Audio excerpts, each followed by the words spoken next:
slave have to consent to that, or is it kind of like because she's owned and so therefore? In the classical thought, the understanding is that by virtue of the fact that she's owned, she does not have the right to consent. Or to withhold herself from her master.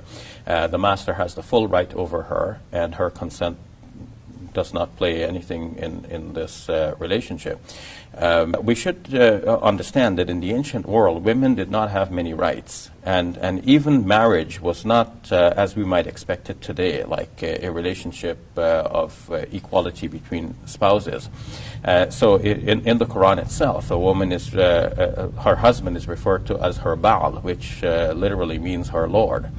The interpreters thought of female slaves as having a secondary status, even below this, and that their consent did not matter in this relationship. They were fully owned, and the master had the right to all of the woman. In essence, generally in classical Islamic thought, it is taken for granted that a Muslim man can have up to 4 wives at once. And in addition to the 4 wives, he can have an unlimited number of concubines, which refer to women who are basically have slave status.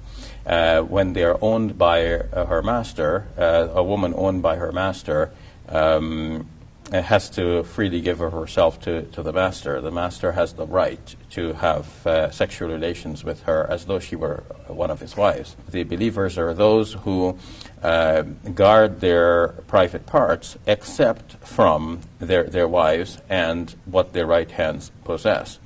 But curiously enough, while this is often interpreted to mean that a man could have sexual relations with his female slaves, it is never interpreted to mean that a woman could have sexual relations with her male